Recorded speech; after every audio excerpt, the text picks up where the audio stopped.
ತಿಳಿದುಕೋ ನೀನು. ಸರಿಯಾಗಿ ನನ್ನ ಅಳಿಯ ಎಂಬಂತಹ ಸಲುಗೆಯಿಂದಲಾಗಿ ನಿನ್ನನ್ನು ಮಾತನಾಡುವುದಕ್ಕೆ ಬಿಟ್ಟವ ನಾನು. ನಮ್ಮವರೆಲ್ಲ ಹೋಗಿದ್ದಾರೆ, ದಂಡ ಪಿಂಡಗಳು ಸತ್ತು ಹೋಗಿದ್ದಾರೆ. ನಿನಗೆ ದಂಡಿಗಳಾಗಿದೆ, ನಿನಗಿಂತಲೂ ಮಿಗಲಾಗಿ ಯೋಚನೆ ಮಾಡಿದವನಲ್ಲ. ಅವರಿಗಿಂತಲೂ ವೀರವೀರಾಗಿದ್ದಿ ಎಂಬ ಹಾಗೆ ನಿನಗೆ ಇಲ್ಲಿಯವರೆಗೆ ಮಾನ್ಯತೆಯನ್ನು ಕೊಟ್ಟಿದ್ದೇನೆ. ಮೊದಲು ನನ್ನನ್ನೇ ಕಳುಹಿಸಬಹುದಿತ್ತಲ್ಲ, ನಿನ್ನನ್ನು ಕಳುಹಿಸಬಹುದಿತ್ತು. ವೀರರು, ಅವರು ವೀರರಾಗಿದ್ದಾರೆ, ಅವರನ್ನು ಸೋಲಿಸಬಹುದು ಎಂಬುದಾಗಿ ಯೋಚನೆಯನ್ನು ಮಾಡಿಯುಳ್ಳವ ನಾನಾಗಿದ್ದೇನೆ.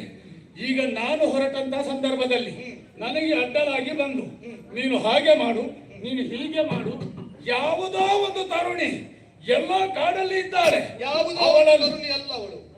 ಎಲ್ಲೋ ಕಾಡಲ್ಲಿರುವುದಲ್ಲ, ನಮ್ಮದೇ ಆದ ಕದಂಬ ಕಾಂತಾರವನದಲ್ಲಿ ಇರುವಂತವಳನ್ನು ಹೋಗಿ ನೋಡಿಲ್ಲ ನೀನು, ಅವಳ ಬಗ್ಗೆ ತಿಳಿದಿಲ್ಲ. ಇಲ್ಲೇ ಕೂತ್ಕೊಂಡು ಯೋಚನೆಯನ್ನ ಮಾಡಿ ತರ್ಕ ಬುದ್ಧಿ ಅಂತ ಉಂಟು ಪ್ರಭು.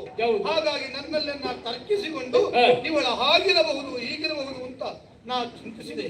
ತರ್ಕಿಸುವಂತ ಬುದ್ಧಿ ನಿನ್ನಲ್ಲಿದ್ರೆ ಅದು ನಿನಗೆ ಆಯ್ತು, ನನಗೆ ಅದು ಬೇಡ. ನಾನು ಅವಳನ್ನು ಹೇಗೆ ಎನಿಸಿದ್ದೇನೆ ಗೊತ್ತುಂಟ? ನನ್ನವಳಾಗ್ತಾಳೆ. ಯಾರಿಗೆ? ನನಗೆ ಬುದ್ಧಿ ಇಲ್ಲ ಅಂತ ಹೇಳಿದ್ದಲ್ಲ ನಾನು. ನನಗೆ ನನ್ನದಾದಂತಹ ಬುದ್ಧಿ ಇದೆ, ಅದು ಮತ್ತೆ ಕಲಿಬೇಕು. ಸರಿ ಇಲ್ಲ ಅಂತಲೇ ಆಡುವುದು ನಾನು. ಯಾವುದು? ನಿನ್ನ ಬುದ್ಧಿ ಸರಿ ಇಲ್ಲ. ನನ್ನ ಬುದ್ಧಿ ಸರಿ ಇಲ್ಲದಿದ್ರೆ ನಾನು ಸರಿ ಮಾಡಿಕೊಳ್ತೇನೆ ಅದನ್ನು. ನೀನು ನಿನಗೆ ಮಾವ ಗೊತ್ತುಂಟ ನಿನಗೆ, ನನಗೆ ಬುದ್ಧಿ ಹೇಳಬಹುದು. ಯಾಕೆ ಹೇಳಬಾರ್ದು? ನಾನು ಮಂತ್ರಿ ಹೌದಲ್ಲ? ಹೌದು. ಮಂತ್ರಿ ರಾಜನಾದವರಿಗೆ ಬುದ್ಧಿ ಹೇಳೋದು ಯಾರಿಗೆ ಹೇಳುದು? ಬುದ್ಧಿ ಹೇಳಬಾರದು ಅಂತ ಅಲ್ಲ, ನಾನೊಂದು ತೀರ್ಮಾನಕ್ಕೆ ಬಂದಿದ್ದೇನೆ. ಆ ತೀರ್ಮಾನವನ್ನು ಬದಲಿಸುವುದಿಲ್ಲ ಎಂಬಂತಹ ತೀರ್ಮಾನದಲ್ಲಿ ನಾನಿದ್ದೇನೆ. ಆ ತರುಣಿಯನ್ನು ಬಯಸಿದ್ದೇನೆ. ಇನ್ನು ನೀನು ಬಂದು ಹೇಳುವುದಲ್ಲ. ಜಮ್ಮನದ ಕಾಲದಲ್ಲಿ ಹುಡುಗಿಯರ ತಲೆ ಹಾಕಿ ಮಲಗಿದವನಲ್ಲ. ಹಾಗಿದೆ ಈ ಪ್ರಾಯದ ಕಾಲದಲ್ಲಿ ಯಾಕೆ ಹುಡುಗಿ ಬೇಕು ಅಂತ ಆಗುವುದು ಯಾವಾಗ ಅಂತ ಇಲ್ಲ. ಯಾವಾಗ ಬೇಕು ಅಂತ ಆಗ್ತದ ಆವಾಗ ನಾವು ಅದನ್ನು ಅನುಭವಿಸಬೇಕು. ಈಗ ನನಗೆ ಬೇಕು ಅಂತ ಆಗಿದೆ, ಅದಕ್ಕಾಗಿ ನಿನಗೊಂದು ಮಾತನ್ನು ಹೇಳ್ತಾ ಇದ್ದೇನೆ. ಮತ್ತೊಬ್ಬರನ್ನು ಹೋಗುವುದನ್ನು ತಡೆಯುವುದಲ್ಲ, ನಿನಗೆ ಹೋಗುವುದಕ್ಕೆ ಆಗುವುದಿಲ್ಲ ಅಂತ ಆದ್ರೆ ಎಲ್ಲಾದ್ರೂ ಮೂಲೆಯಲ್ಲಿ ಸೀರೆ ಉಟ್ಕೊಂಡು ಬಳೆ ಕಟ್ಕೊಂಡು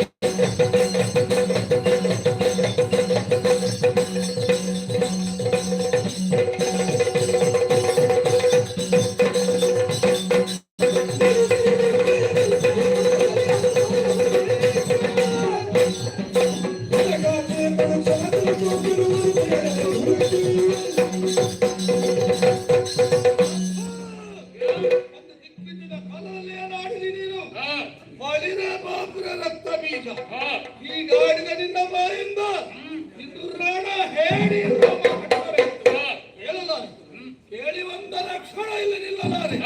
ನಿನ್ನ ಆಜ್ಞೆಗಾಗಿ ಕಾಯ್ತಾ ಇದ್ದೇನೆ. ಒಂಬತ್ತರಲ್ಲಿ ನಡವೀಳ್ಯವೆಂದಿತ್ತು, ನನ್ನನ್ನು ಕಳುಹಿಸಿಕೊಡು. ಒಂದು ಅವಳನ್ನು ಹೇಳ್ಕೊಂಡು ಬರ್ತೇನೆ, ಇಲ್ಲ ಅಂತ ಅಲ್ಲ ಮಣ್ಣಲ್ಲಿ ಮಣ್ಣಾಗಿ ಹೋಗಿ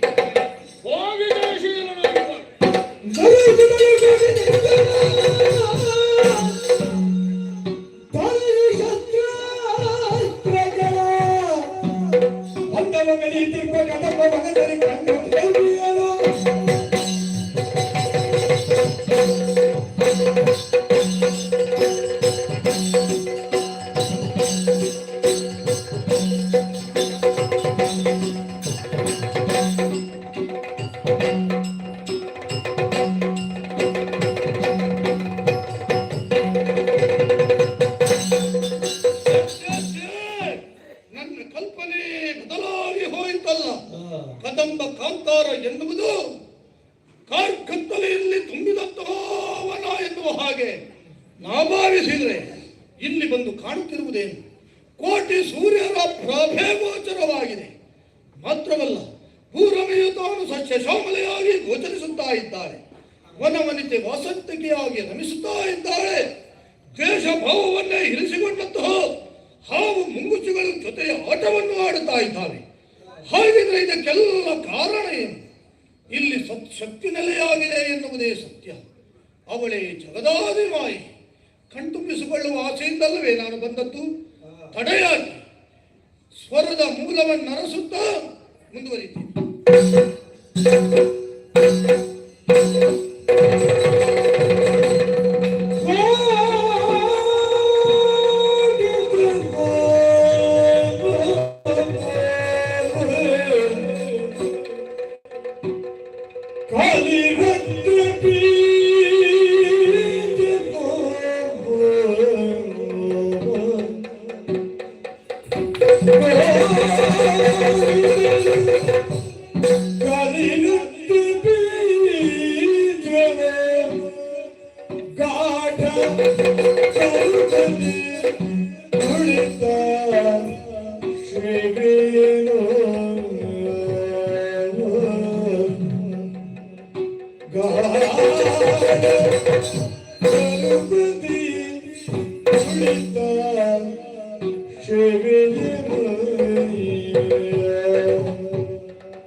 ಇವಳನ್ನು ತಿಳಿಯದೆ ಇನಿತಾತೆ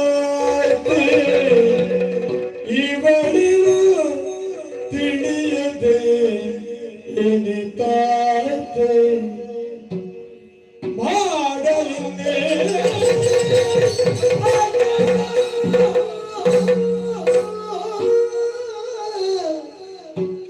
ಮಾಡಲಿಲ್ಲೇ ಶುಂಭನ ಕೂಡೆ ರಾಶಿಯ ಗೈದು ಪಲ್ದಿ ಶುಂಭನ ಕೂಡೆ ರಾಶಿಯ ಪಲ್ದಿ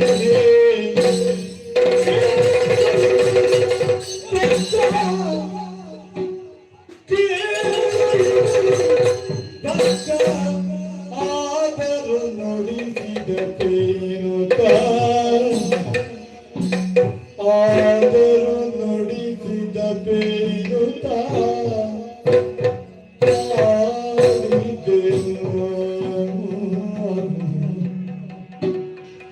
ಯಾ ದೇವಿ ಸರ್ವಭೂತೇಷು ಮಾತೃರೂಪೇಣ ಸಂಸ್ಥಿತಾ ನಮಸ್ತಸ್ಯೈ ನಮಸ್ತಸ್ಯೈ ನಮಸ್ತಸ್ಯೈ ನಮೋ ನಮಃ ನಮಸ್ತಸ್ಯೈ ನಮೋ ನಮಃ ಅಮ್ಮ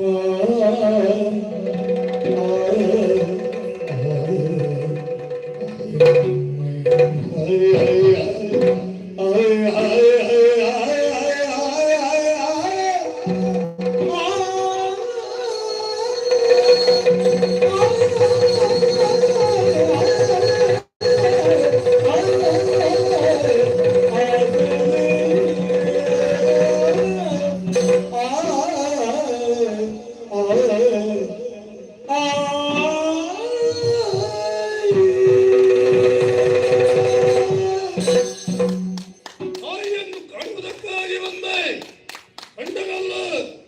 ತಾಯಿಯನ್ನು ಕಂಡು ನನ್ನ ಜನ್ಮವೇ ಸಾರ್ಥಕ್ಯವನ್ನು ಹೊಂದಿತು. ಕಂಡಂತಹ ಕಣ್ಣುಗಳು ಪಾವನತೆಯನ್ನು ಪಡೆದವು. ನೋಡಿದೆ ನೋಡಿದೆ ನೋಡಿದೆ ನೋಡಿದನು ಕಲಿರಕ್ತ ಬೀಜ. ಇದರ ಅರ್ಥ ಏನು?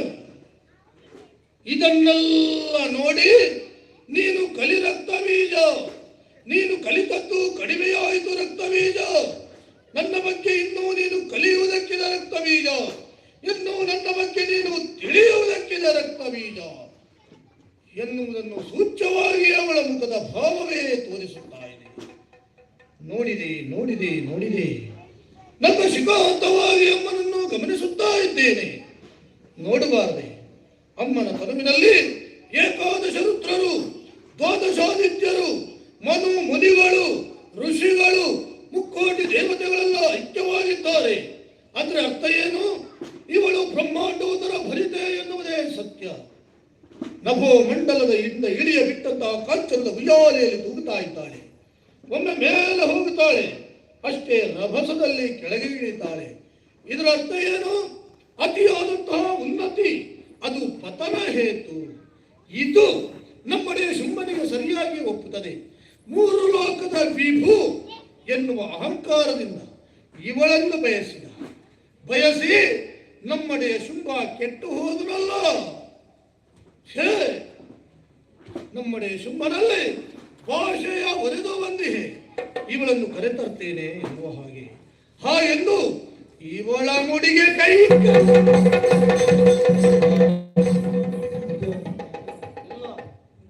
ಸಾಧ್ಯವೇ ಇಲ್ಲ. ಮುಡಿಗೆ ಕೈ ಇಕ್ಕುವುದಕ್ಕೆ ಮುಂದಾದವರೆಲ್ಲರೂ ಯಮನ ಆಲಯವನ್ನು ಸೇರಿದ್ದಾರೆ. ಭಯಂಕರಿಯಂತೆ ಗೋಚರಳಾಗುವ ಇವಳಲ್ಲಿ ಸಾನುರಾಗದಿಂದ ಮಾತಾಡಿದರೆ ಮಾತ್ರ ಅಮ್ಮ ಒಲಿಯುವುದಕ್ಕೆ ಸಾಧ್ಯ ಉಂಟು. ನಾನು ಬಂದದ್ದು ಎಳೆದುಕೊಂಡು ಹೋಗುವುದಕ್ಕಾಗಿ ಖಂಡಿತ ಅಲ್ಲ. ತಾಯಿಯನ್ನು ಸ್ತುತಿಗೈದು ಅವಳ ಮನಸ್ಸನ್ನು ತಂಪು ಮಾಡಿ ಅಮ್ಮನನ್ನು ಕರ್ಕೊಂಡು ಹೋಗಿ ನಮ್ಮಡೆಯ ಶುಂಭನಿಗೆ ಮದುವೆ ಮಾಡಿಸುವುದಕ್ಕಾಗಿ ಬಂದವ. ಹಾಗಿದ್ರೆ ನನ್ನಲ್ಲಿ ನಾನೇ ಮಾತನಾಡುವುದು ಸರಿಯಲ್ಲ. ಅಮ್ಮನನ್ನು ಕರೆದು ಮಾತಾಡಿಸ್ತೇನೆ.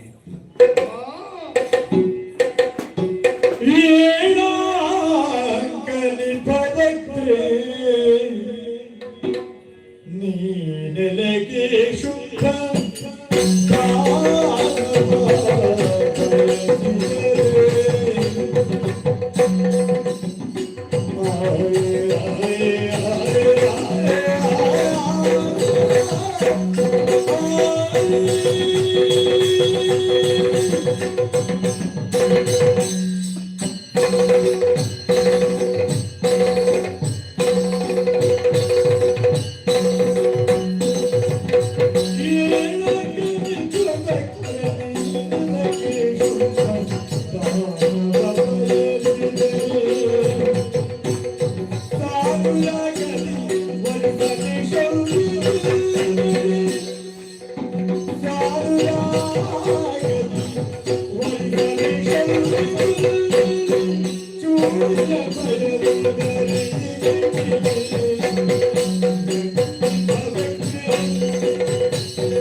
ಜಯ ಜಯ ಜಯ ಜಯ ಜಯ ಅಮ್ಮ, ಇದು ನಿನ್ನ ಅಡಿದಾವರಗಳಿಗೆ ತುಂಬಾ ಅಮಾತನಾದಂತಹ ರಕ್ತ ಬೀಜವನ್ನು ಇಸ್ತಾ ಇದ್ದಾನೆ. ಭಯೇ ನಿನ್ನನ್ನು ಕಂಡೆ ಏನು ನೋಡುವುದಮ್ಮ. ಅರಳಿದ ಕುಸುಮದ ಹೋಗುಟ್ಟು ನಿನ್ನ ಮುಖ. ಅರಳಿದ ಕುಸುಮ ಎಲ್ಲಿರಬೇಕು? ನಾಡಿನಲ್ಲಿರಬೇಕು. ಕಾಡಿನಲ್ಲಿದ್ರೆ ಏನಾಗುತ್ತದೆ? ಕೊಳೆತು ಹೋಗುತ್ತದೆ, ಅಥವಾ ಯಾವುದಾದರೂ ಪ್ರಾಣಿಗಳ ಬಾಯಿಗೆ ತುತ್ತಾಗಿ ಹಾಳಾಗಿ ಹೋಗುತ್ತದೆ. ನೀ ಕಾಡಿನಲ್ಲಿರಬೇಕಾದವರು, ನಾಡಿನಲ್ಲಿ ಅರಳಿ ಮತ್ತೊಬ್ಬರಿಗೆ ಸುವಾಸನೆಯನ್ನ ಕೊಡಬೇಕಾದರು. ತಾಯೇ, ನಿನ್ನನ್ನು ಬ್ರಹ್ಮನನ್ನು ನೀನು ಸೃಷ್ಟಿಸಿದವಳು. ಸೃಷ್ಟಿಯಲ್ಲಿ ಅದೆಷ್ಟೋ ಅದ್ಭುತಗಳು, ಆದರೆ ನಿನ್ನಂತಹ ಒಂದು ಅದ್ಭುತ ಈ ಸೃಷ್ಟಿಯಲ್ಲಿ ಇರಲಿಕ್ಕೆ ಅತ್ಯದ್ಭುತವಾದವಳು ನೀನು. ಪ್ರಭು, ಅಮ್ಮ, ಏನು ನೋಡುವುದು? ನಿನ್ನನ್ನು ನೋಡಿದ ತಕ್ಷಣವೇ ದೇವಾದಿ ದೇವತೆಗಳನ್ನು, ಮೂರು ಲೋಕವನ್ನು ಕಂಡಂತಹ ಅನುಭವ ಈ ರಕ್ತ ಬೀಜನಿಗಾಗುತ್ತಾ ಉಂಟು. ಜೊತೆಯಲ್ಲಿ ಮಾತೃ ಎನ್ನುವಂತಹ ಭಾವ ನನ್ನ ಮನಸ್ಸಿನಲ್ಲಿ ಪುಟಿದೇಳುತ್ತಾ ಇದೆ. ಏನಾಂಕ ನಿಭವಕ್ತದೆ ನೀನು. ಪೂರ್ಣ ಚಂದ್ರನ ಕಲೆ ಎನ್ನುವುದು ನಿನ್ನ ಮುಖದಲ್ಲಿ ರಾರಾಜಿಸುತ್ತಾ ಇದೆ. ನೀನು ಮೂರು ಲೋಕದವಳು. ನನ್ನ ಒಡೆಯ ಶುಂಭನಿದ್ದಾನೆ, ಅವ ಮೂರು ಲೋಕಕ್ಕೂ ಒಡೆಯನಿದ್ದಾನೆ. ಅವ ಅಪ್ರತಿಮ ಸೌಂದರ್ಯವನ್ನು ಹೊಂದಿದವ. ಅವನ ಮುಖವನ್ನು ನೀನು ನೋಡಬೇಕು. ಆ ಮುಖವನ್ನು ನೋಡಿದರೆ ನಿನ್ನ ಜನ್ಮವೇ ಭಾವನವಾಗುತ್ತದೆ. ಅಮ್ಮ, ನಿನಗೂ ಅವನಿಗೂ ಸಾಮ್ಯ. ನೀನು ಲೋಕ ಸುಂದರಿ, ಅವ ಲೋಕ ಸುಂದರ. ಲೋಕ ಸುಂದರಿಯರು ಒಟ್ಟಾಗಿ ಕೂತು ಆದ್ರೆ ಅದಕ್ಕಿಂತ ದೊಡ್ಡ ಭಾಗ್ಯ ನಮಗೆ ಯಾವುದು? ನಾವೆಲ್ಲ ನಿಮ್ಮ ಮಕ್ಕಳು. ಅಮ್ಮ, ತಂದೆ ತಾಯಿಯರು ಒಂದಾಗುವುದನ್ನು ಮಕ್ಕಳಾಗಿ ನಾವು ಕಣ್ತುಂಬಿಸಿಕೊಳ್ಳಬೇಕು ಎನ್ನುವಂತಹ ಆಶಯ ನಿನ್ನನ್ನು ಕರೆದುಕೊಂಡು ಹೋಗುವುದಕ್ಕಾಗಿ ನಾನು ಬಂದವ. ನೋಡಿದೆಯಾ? 8 ಮೊಳ ಉದ್ದದ ಚಿನ್ನದ ಪಲ್ಲಕ್ಕಿ ನಿನಗಾಗಿ ಸಿದ್ಧವಾಗಿ ನಿಂತಿದೆ. ವಾದ್ಯ ಮೇಳಗಳ ಸಂಗ್ರಹದಲ್ಲಿ ಶೋಭಾಯಾತ್ರೆಯಲ್ಲಿ ನಿನ್ನನ್ನು ನಾನು ಕರ್ಕೊಂಡು ಹೋಗ್ತೇನೆ. ಆ ದಂಡಿಗೆ ರಕ್ತಬೀಜವನ್ನು ಹಿಡಿದುಕೊಳ್ತಾನ ನಮ್ಮಡೆ ಶುಂಭನಾಗಿ, ಅಭೀತೆಯಾಗಿ, ಸುಪ್ರೀತಿಯಾಗಿ, ಆಪ್ತಿಯಾಗಿ ನೀ ಬರಬೇಕು ಅಂತ ಕೇಳಿಕೊಳ್ತಾ ಇದ್ದ. ಅಮ್ಮ, ಹಾಡಿದೆ, ಹಾ ಹೊಗಳಿದೆ, ಹಾ. ಸ್ತುತಿ ಮಾಡಿದೆ, ಹ್ಮ್. ಭಕ್ತಿಯ ಮಹಾಪೂರವನ್ನೇ ಹರಿಸಿದವನಿದ್ದಿ. ಕಡಿಮೆ ಆಯ್ತಮ್ಮ. ಹಾಗಂತ ಹಾ, ನಿನ್ನನ್ನು ಮಾಡಬೇಕು ಅಂತ ಮನಸ್ಸುಂಟು, ನೀನು ಊರಿಗೆ ಬರಬೇಕು, ಹಾ, ಹಾ. ನನ್ನ ಮನೆಗೆ ಬರಬೇಕು, ನನ್ನ ಪ್ರಾರ್ಥನೆ ಪಾದ ಪೂಜೆ ಮಾಡ್ತೀನಿ. ಅಥವಾ ಹುಮ್ಮನೆಲ್ಲ ಹೇಳು. ಅದ್ಯಾಕಮ್ಮ ಹಾಗೆ ರಕ್ತವಿದೆ ಯಾವ ಕಾಲಕ್ಕೂ ಬರಾಗುತ್ತೆ, ಸಾಧ್ಯ ಉಂಟೆ? ಇದು ಹೇಗಾಯ್ತು ಗೊತ್ತು? ಹೇಗೆ? ಮಾಮರವನ್ನು ಅಪ್ಪಬೇಕಾದಂತಹ ಮಲ್ಲಿಗೆ ಬಳ್ಳಿಯನ್ನು ಬಂಗಾರೆಯ ಮರವನ್ನು ಅಪ್ಪುದಕ್ಕೆ ಸಾಧ್ಯ ಉಂಟೆ ಹೇಳು? ಅಮ್ಮ, ನೀನು ನಮ್ಮಡೆ ಶುಂಭನನ್ನು ಯಾವ ಮರಕ್ಕೆ ಹೊಂದಿಸಿದ್ದು? ಬಂಗಾರೆಯ ಮರಕ್ಕೆ ನಮ್ಮಡೆ ಶುಂಭವ ಶ್ರೀಗಂಧದ ಮರ ತಾಯಿ. ನೀರಿಗೆ ಬಿದ್ದರೆ ಅದು ನಾರುವುದೇ ಅಲ್ವೇ? ಅದೇ ನೀರಿನಿಂದ ಮೇಲೆ ತೆಗೆದು ಅದಕ್ಕೆ ಸ್ವಲ್ಪ ನೀರು ಹಾಕಿ ಬೇಯಿಸಿದ್ರೆ ಸುಮ್ಮನೆ ಹೊರಬರುವುದಿಲ್ಲವೇ? ಏನುವುದಕ್ಕಾಗಿ ಗುರವನ್ನು ಸಾರಿದೆ. ಹಾ, ನಮ್ಮಡೆ ಶುಂಭ ಯಾಕೆ ಬಂದಿಲ್ಲ ಕೇಳೋಣ. ನಾವೆಲ್ಲ ಅವರ ಅಮಾತ್ಯ, ನಾವು ಬಂದಿದ್ದೇವೆ. ಆಳುಗಳು ಮೊದಲು ಹೋಗಬೇಕು ಎನ್ನುವುದೇ ನೀತಿಯಲ್ವೇ? ನಾವು ಆಳುಗಳನ್ನು ಮುನ್ನಡೆಗೆ ಬಂದಿದ್ದೇವೆ. ಬಂದವರ ಸ್ಥಿತಿ ಏನಾಗಿದೆ? ಏನಾಗಿದೆ? ಎಲ್ಲವರು ಸತ್ತು ಬಿದ್ದಿದ್ದಾರೆ. ಹಾಗೆ ಅವರ ಹಾಗೆ ನಾನು ಭಾವಿಸುತ್ತೇನೆ. ಮತ್ತೆ ನೀನೇ ಹೇಗೆ? ನಾನು ನಿನ್ನ ಭಕ್ತನು ಹೌದು. ಹಾ, ನಾನು ನಮ್ಮಡೆ ಶುಂಭನ ಮಂತ್ರಿ ಹೌದು, ಮಂತ್ರಿ ಹೌದು, ಮಾತ್ರವಲ್ಲವನ ಅಳಿದನು ಹೌದು. ನನಗೊಬ್ಬ ಬಿಟ್ಟು ನೀನು ದೇವಿ, ದೇವಿ ಉಂಟಾಗುವುದನ್ನು ಪರಿಪೂರ್ಣಗೊಳಿಸಬೇಕೆಂಬ ಆಸೆಯಿಂದ ನಾನು ಬಂದೆ. ಹಾ. ನೀನಂದಂತೆ ಅವ ವೀರನೇ ಶೂರನೇ ಆಗಿರ್ತಾ ಇದ್ರೆ ನಮ್ಗೆ ವೀರ ಹೌದಮ್ಮ, ಬ್ರಹ್ಮದೇವನ ತಪಸ್ಸಿನ ಮೂಲಕ ಮೆಚ್ಚಿಸಿ ಅಜಯಂತು ಒಂದು ಸಂಪಾದಿಸಿದವ. ನೀನು ಶುಂಭನಾದ್ರೇನು ನಿಶುಂಭನಾದ್ರೇನು ಸಾಕ್ಷಾತ್ ಶಂಭುವೇ ಬಂದ್ರು ಆಗ್ಲಿಕ್ಕಿಲ್ಲ ಅಂತ ಆಗಿದೆ. ಯಾಕಮ್ಮ ರಣವನ್ನು ಯಾಕೆ ನೀನು ಮುಂದಿಟ್ಟು? ಅಲ್ಲ, ರಣವನ್ನು ಬಯಸಿ ಬಂದವರಿಗೆ ಯಾಕೆ ಯಮನಾಲಯಕ್ಕೆ ಆಗ್ತಿದೆ? ಕೇವಲ ಸೋಲಿಸಿದ ನಿನ್ನ ಪಣ ತೀರ್ಮಾನವಾಗುತ್ತಿತ್ತಲ್ಲ. ದುಷ್ಟರವರು. ಅದೇ ಕೇವಲ ಸೋಲಿಸಿದ್ರೆ ನಿನ್ನ ಪಣ ತೀರ್ಮಾನವಾಗುತ್ತಿತ್ತಲ್ಲ. ಸಾಯಿಸ್ತೇನೆ ಅಂತ ಒಂದು ನಿರ್ಧಾರ ನಿಮಗೆ ಹಾಕಿಲ್ಲ. ಕಿರಿಮುಡಿಗೆ ಕೈಕುದಕ್ಕೆ ಮುಂದಾದ್ರು. ಹಾಗಿದ್ರೆ ದುಷ್ಟರು ಎನ್ನುವುದನ್ನು ನೀನು ಮೊದಲೇ ಊಹಿಸಿ ಆಗಿದೆ. ಹಾಗಾಗಿ ಇದೊಂದು ಚೌಕಟ್ಟು, ಇದೊಂದು ತೀರ್ಮಾನಕ್ಕೆ ನೀನು ಬಂದಾಗಿದೆ. ಒಟ್ಟಿನಲ್ಲಿ ನಮ್ಮನ್ನು ಕೊಲ್ಲುವುದರಿಂದ ನೀನು ನಿರ್ಧಾರ ಮಾಡಿ ಆಗಿದೆ. ಏನು ದೇವತೆಗಳು ಮಾತ್ರ ಒಳ್ಳೆಯವರು, ಶಿಷ್ಟರು ನಾವು ಕೆಟ್ಟವರು. ಏನು ನಮ್ಮನ್ನು ನೀನು ಒಳ್ಳೆಯದು ಮಾಡ್ಲಿಕ್ಕೆ ಆಗುವುದಿಲ್ಲ. ಹೇಗೆ ಮಾಡುವುದು? ನೀನು ದೇವಿ ಅಲ್ವಾ? ದೇವಿ ಆದಂತಹ ನಿನಗೆ ದುಷ್ಟರನ್ನು ಶಿಷ್ಟರು ಮಾಡುವುದಕ್ಕೆ ಏನು ಕಷ್ಟ? ಮಾಡಿದ್ದೆ ನಾನು. ಯಾರನ್ನು? ಮೊದಲಾಗಿ ಬಂದವ ಸುಗ್ರೀವ. ಸುಗ್ರೀವ ಏನು ಹೇಳಿದ? ಅದಕ್ಕಿಂತ ಮೊದಲು ಯಾರು ಬಂದದ್ದು? ಯಾರು ಗಂಡ ಒಂದು ಬರ್ಲಿಲ್ವಾ? ಬಂದಿದ್ದಾರೆ? ಅವರನ್ನು ಮಾಡ್ಬೋದಿತ್ತಲ್ಲ? ಏನಂತ ಯೋಚನೆ ಮಾಡು. ಇಷ್ಟರು ಮಾಡ್ಬೋದಿತ್ತಲ್ಲ? ಹೇಗೆ ಮಾಡುದು? ಅವರ ಮನವನ್ನು ಬದಲಿಸಬಹುದಿತ್ತಲ್ಲ? ಹೇಗೆ ಬದಲಿಸುದು? ಕಾಮದ ಭಾವನೆ, ಕಾಮದ ವಾಸನೆ ಬಾರದ ಹಾಗೆ ನೋಡಿಕೊಳ್ಳಬಹುದಿತ್ತಲ್ಲ? ಅರ್ಥ ಹಾಗೆ. ಅದು ಹೇಗಾಗ್ತದೆ? ಹುಟ್ಟುಗುಣ ಸುಟ್ಟರು ಹೋಗುತ್ತದೆ ಅರ್ಥ ಬೀಜ. ಆ? ಹುಟ್ಟುಗುಣ ಸುಟ್ಟರು ಹೋಗುತ್ತದೆ ಅಂತ ಕೇಳಿ. ಹುಟ್ಟಿಸಿದ್ದು ಯಾರು? ಆ? ಹುಟ್ಟಿಸಿದ್ದು ಯಾರು? ಯಾರು ಯಾರು? ಯಾರು? ನಾನೇ. ಮತ್ತೆ ನೀನು ಯಾಕೆ ತಾರತಮ್ಯ ಮಾಡಿದೆ? ಏನು ತಾರತಮ್ಯ ಮಾಡಿದ್ದೆ? ಕೆಲವು ಮಕ್ಕಳನ್ನು ದುಷ್ಟರಾಗಿ ಹುಟ್ಟಿಸಿ, ಕೆಲವು ಮಕ್ಕಳನ್ನು ಶಿಷ್ಟರಾಗಿ ಯಾಕೆ ಹುಟ್ಟಿಸಿದ್ದಾರೆ? ಅವರಿಗೆ ಬುದ್ಧಿ ಇಲ್ವೋ? ಆ? ಅವರಿಗೆ ಬುದ್ಧಿ ಇಲ್ವ ಅಂತ ಕೇಳಿದ್ರು. ಹುಟ್ಟುವ ಮೊದಲು ಬುದ್ಧಿ ಇತ್ತಾ? ಇಲ್ಲ. ಅವತ್ತಿಗೆ ಬಂದ್ಮೇಲಲ್ವಾ ಬುದ್ಧಿ ಬರುವುದು? ಹೌದು. ಬುದ್ಧಿ ಯಾವಾಗ ಇನ್ನೊಬ್ಬರನ್ನು ನೋಡಿ ಆದ್ರೂ ಕಲಿಬೇಕಲ್ಲ. ಆ? ಇನ್ನೊಬ್ಬರನ್ನು ನೋಡಿ ಆದ್ರೂ ಕಲಿಬೇಕು. ವಾತಾವರಣ ಸರಿ ಇರಲಿಲ್ಲ ತಾನೆ? ದೇವರ ಬಗ್ಗೆ ಬರಲಿಲ್ಲ ದಾಳಿ ಮಾಡುವುದಕ್ಕೆ. ಹೌದು. ಅವರು ಹೇಳಿದ್ರು ಹೇಗಿದ್ರು? ಶಿಷ್ಟರು ಅವರು. ಅವರಿಗೆ ಬುದ್ಧಿ ಇತ್ತು. ಅವ್ರು ಓಡಿಸಿದ್ ಯಾಕೆ? ಯಾಕೆ ಓಡಿಸಿದ್ದು? ದೇವರನ್ನು ಸ್ವಾಧೀನ ಆಗಬೇಕು ಅಂತಲೇ. ಹೌದು. ಅದು ತಪ್ಪಲ್ವಾ? ಯಾಕೆ ತಪ್ಪು? ಬಯಸುವುದು ತಪ್ಪ? ಇನ್ನೊಬ್ಬರ ವಸ್ತುವನ್ನು ಬಯಸುವುದು ಅಪರಾಧ. ಇನ್ನೊಬ್ಬರ ವಸ್ತುವನ್ನು ಬಯಸಿದ ಅಪರಾಧ. ಹಾ. ಇನ್ನೊಬ್ಬರ ವಸ್ತು ಅಲ್ವಲ್ಲ?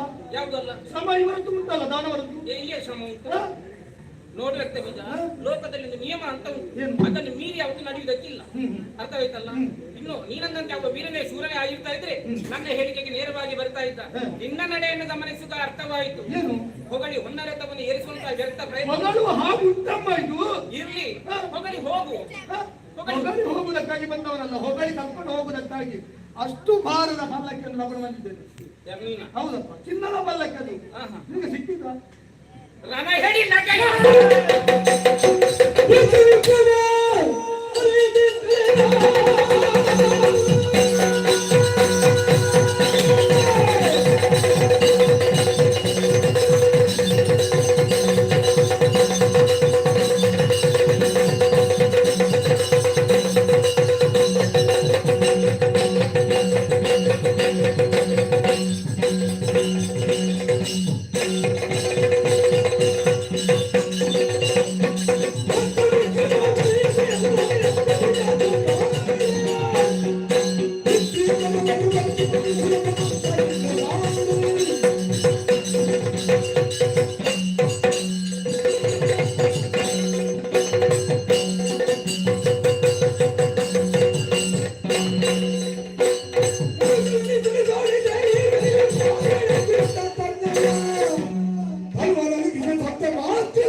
ಸತ್ಯವಾಗಿ ತನುವನ್ನೇ ಕೊಡ ಹಿಂದೆನೆ ಹುಟ್ಟಿ ಬರಲಿ ಸತ್ಯವಾಗ.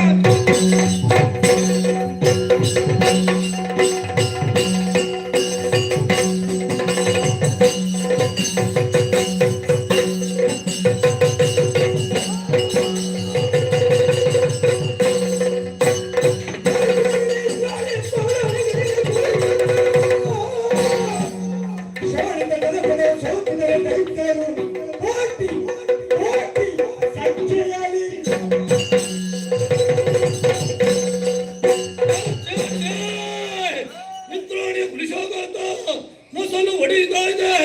ಬ್ರಹ್ಮದೇವನ ವರವೇ ಹೀಗೆ. ತೊಟ್ಟು ರಕ್ತ ಬಿದ್ದರೆ ಕೋಟಿ ರಕ್ತ ಬೀಜಾದಿಗಳು ಹುಟ್ಲಿ.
ಬಾರಿ ಸಂತೋಷ ಅಂದ್ರೆ ನಿನ್ನ ಮೋನಿಯನ್ನು ಬಾರಿ ಕೊಡುವುದ ಕಲೆ ತೋಟ ಒಂದು ಸಂತೋಷ ನಿನ್ನ ಮೋನಿಯನ್ನು ಗೊತ್ತಾಗಲಿ ಅಪ್ಪನ ಇಂಟಿ ಕಷ್ಟ ಬಂದು ಬರ್ತಳು ಅಪ್ಪನ ನಿತ್ಯ ಭಜನೆ ಮಂತಂದು ಬರ್ತನ ಭೋಜನ ಕೈ ಕೊಟ್ಟು ಕಾತಂದ್ರೆ ಅಪ್ಪನಿದ್ದಾನೆ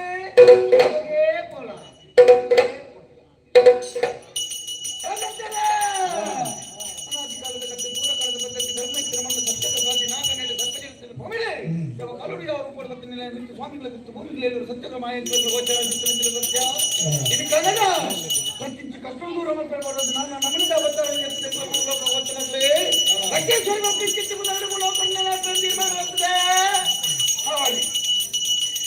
ಮಾಯನ ಒಂದು ಮಾತಿನಲ್ಲಿ ಬತ್ತಿಗೆ ಗೊತ್ತರು ಗೆಡ್ಡೆ ಕೊಟ್ಟು ಗೆಡ್ಡೆಗಳಿಗೆ ಗೆಡ್ಡೆ ಜಾಗರೆ ನಮ್ಮ ಸಮಾಜದ ಯಾರಿಲ್ಲ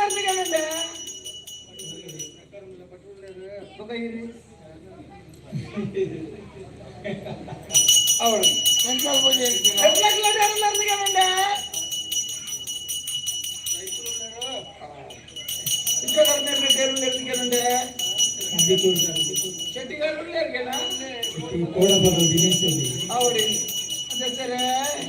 ನಮ್ಮ ಮಾತೆಲ್ಲ ತಂದುಕೊಂಡ ನನ್ನೊಂದು ನಮ್ಮ ಉಳ್ಕೊಂತಿಲ್ಲ ನಮ್ಮಲ್ಲಿ ಎತ್ತದ ಮುಖ್ಯಲ್ಲಿ ಸಾವಿರ ಮನವಿ ಮುನ್ನಡೆದ ಕರ್ಕೊಂಡು ಮುನ್ನಡೆ ಅಂತೇವಾಗತ್ತೇರೆ ಕೊಂಚ ಬಂಗಾರ ಅರೆಂತ ತುಪ್ಪನಾಗತ್ತೈತಿ ರಾಜಕೀಯ ಬಳಿಪಾಡ ಮುಂದು ನಮ್ಮನ ಒಂಜಿ ಮೂರು ಬರ್ಕೊಂಡು ಅವಳಿ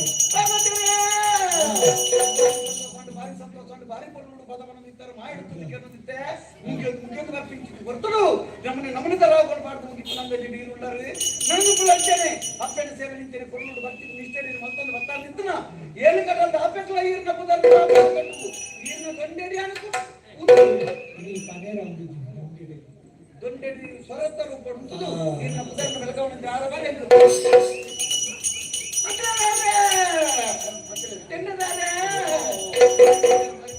ಭಾರಿ ಸಂತೋಷವನ್ನು ಮಾಡಿರುತ್ತೆ ಒಂಜಿ ಕೋಟಿ ಒಂಜಾರೆ ಕೋಟಿ ಕೊಟ್ಟಿದ್ದಾರೆ ಭಾರಿ ಸಂತೋಷ ಅವಳಿ ನನ್ನ ಮುಲ್ಲಪ್ಪನ ಸೇವೆ ನಿಂತನೆ ಕೊರಡು ಭಕ್ತಿ ನಿಷ್ಠೆ ಮತ್ತೊಂದು ಭತ್ತ ನಿಂತನ ಇಲ್ಲಿ ಮುಟ್ಟ ಉಂಟುದು ಒಟ್ಟ ನಿಂತನೇ ಇರಲಿ ಆಯ್ನ ಬೇಗ ಕುಲ್ಲಾಗ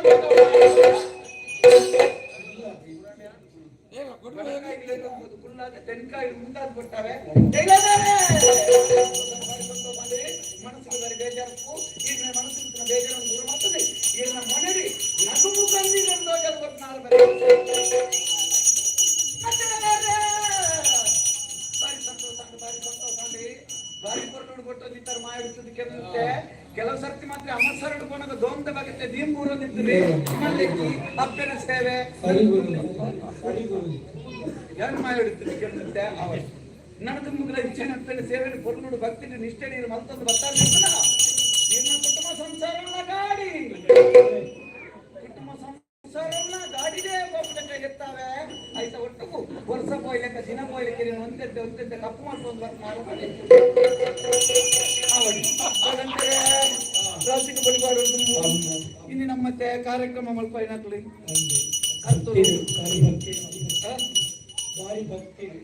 ಬಲಿ ಬಂಡೋಗರತ್ತ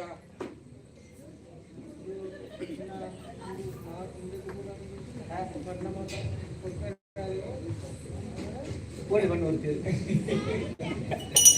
ಬಣ್ಣ ಕೊಡ್ತಾ ಇರ್ತೀವಿ ಬಣ್ಣ ನೋಡೋದಕ್ಕೆ ಕೊರಡೋದು ಬಣ್ಣದಲ್ಲ ಗೀತೆ ಅವಳಿ ಅವರಿನ ಮನಸ್ಸಿಗೆ ಅವರಿನ ಶರೀರಗೂ ಅವರಿನ ರೂಪಗೂ ಅವರಿನ ಜೀವನಕ್ಕೂ ಬಣ್ಣ ಕೊಡ್ತಕ್ಕನೆ ಒಂದು ಗೋಡೆಗೆ ಬಣ್ಣ ಕೊಡ್ಕೊಂಡು ಬಂದ ಇಬ್ಬರಿ ನೆನಪಿಗೆ ಆಗ್ತದೆ ಭಾರಿ ಸಂತೋಷ ಒಂಜಿ ಮುಂಚೆ ದೇಪಲ ಒಂಜಿ ಗಜಿ ಪಾಪಿಗೆ ಅಂಜಪ್ಪನ ಒಂಜಪ್ಪನ ಭತ್ತ ಜೋಕ್ಲಿಗೆ ಭತ್ತ ಬುದ್ಧಿಪ್ಪನ ಭತ್ತಪ್ಪನ ಭತ್ತ ಜೋಕ್ಲು ಒಂಜೇ ಬುದ್ಧಿನ ಒಟ್ಟು ಸೇರಿಗೇಡಿ ಇದಕ್ಕೆ ಅಪ್ಪನ ಸೇವೆಯನ್ನು ಬರಲು ಮಲ್ಪಾದ ಬರ್ತಾರೆ ಒಂಜಿ ದಿನದ ಸೇವೆ ನಿಕ್ಲಿಗೆ ಅಂದಲ್ಲ 30 ಜನದ ಒಣಸುದ ಪಡಿನ ನಿಕ್ಲು ಕೊಡ್ತಾರೆ ಅಂತ ಅದು ಪುನಗ ಏಪಲ ನನ್ನ ಮುಗು ನಿಕ್ಲು ಮಲ್ಪಣಂಚಿನ ಬೇರೆಡಾಡು ನರಪಣಂಚಿನ ಸಾದಿರಾಡು ಮಲ್ಪಣಂಚಿನ ಪಾತ್ರೆಡಾಡು ಒಂಜಕ್ಕೆ ಮತ್ತು ಹತ್ತಕ್ಕೆ ನೂದು ನೂದಕ್ಕೆ ಸಾವಿರ ಲಕ್ಷ ಮಲ್ಪಾದ ಅಕ್ಷಯ ಮಲ್ಪಾದ ಬರ್ಪನಾರ ಬರಪ್ಪ ಇರ್ತಾನೆ ಹಾಗಂತಾರೆ ಆಧಾರ್ ಕಾಯ್ಕೊನೆ ಆಧಾರ್ ಸ್ವೀಕಾರ ಮಾಡ್ಕೊನೆ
ಎಂದು ಸೇರಿದರೆ ಒಂದು ಕೌಳಿಯರು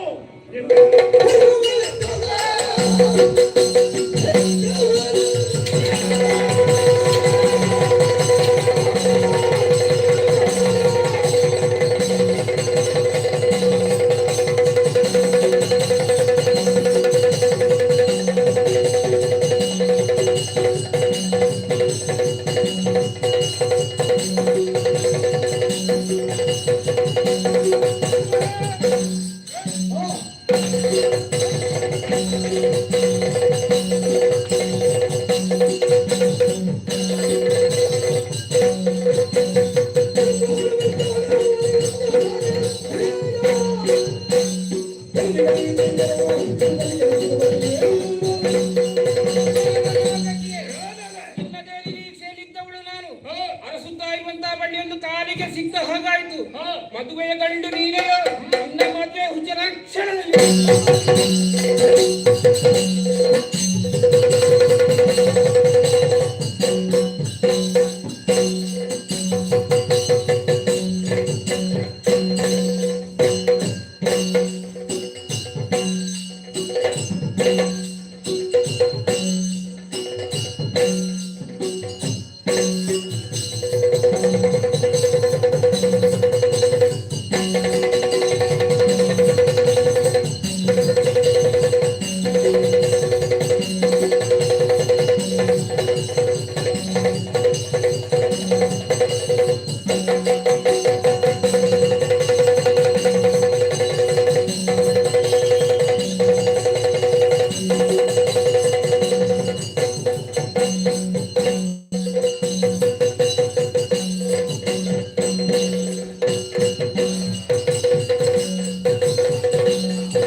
ನಿನಗೆ ಕೊಟ್ಟ ಮಾತಿನಂತೆ ಕದಂಬಾವನಿಗೆ ಕೌಶಿಕೆಯಾಗಿ ಪ್ರವೇಶವನ್ನು ಮಾಡಿದೆ. ಸರಿ. ದುರುಳರ ದಂಡನ್ನೇ ಒದಿಸಿದೆ.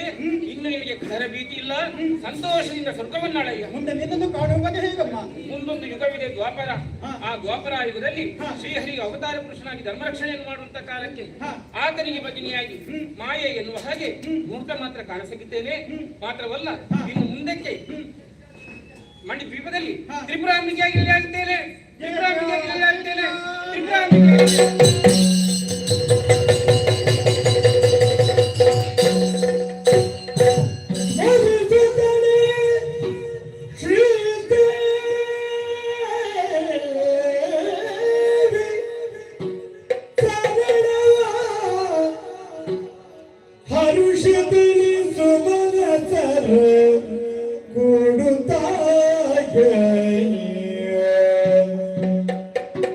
मेरे दनापुर होत ना कदी राज तेज दे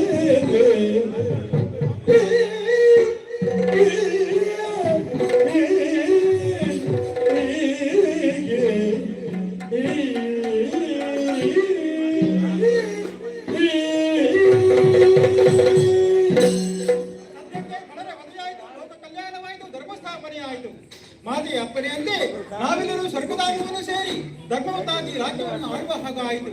ಈ ದೇವಿ ಮಹಾತ್ಮೆಯ ಮಹತ್ವ ಏನು ಅಂತ ಕೇಳುವುದಾದ್ರೆ, ದೇಹನನು ದೇಹ ಪವಿತ್ರವು, ವೀಯನನು ವಿದ್ಯಾದೇವಿ ಒಲಿಯುವಳು, ಮಾಯನನು ಮಹಾಲಕ್ಷ್ಮಿ ವೇದೋರುವಳು, ಹಾಯನನು ಹರಿಹರನು ಓಲೈಸುವನು, ಮಳೆ ಎನ್ನುವುದು ತ್ರೈಲೋಕ ಸಿದ್ಧಿಪುವುದು.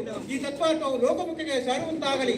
ಈ ದೇವಿ ಮಹಾತ್ಮೆ ಎಂಬ ಪುಣ್ಯ ಕಥಾಭಾಗವನ್ನು ಯಾರು ಆಡ್ತಾರೋ ಆಡಿಸ್ತಾರೋ ನೋಡಿಸ್ತಾರೋ ಅವರಿಗೆ ನಾವು ನಂಬಿಕೊಂಡಿರುವಂತಹ ಬಪ್ಪನಾಡು ಶ್ರೀ ದುರ್ಗಾಪರಮೇಶ್ವರರ ಆಯುಷ ಆರೋಗ್ಯ ಭಾಗ್ಯವನ್ನು ಕರುಣಿಸುವ ದೇವಿಯಲ್ಲಿ ಪ್ರಾರ್ಥಿಸುತ್ತಾ ಕತೆಗೆ ಮಂಗಳವನ್ನು ಕರುವರೆ ಸಭಿಕರಲ್ಲಿ ಭಾಗವಹಿಸಿ ಕೇಳ್ತೇವೆ.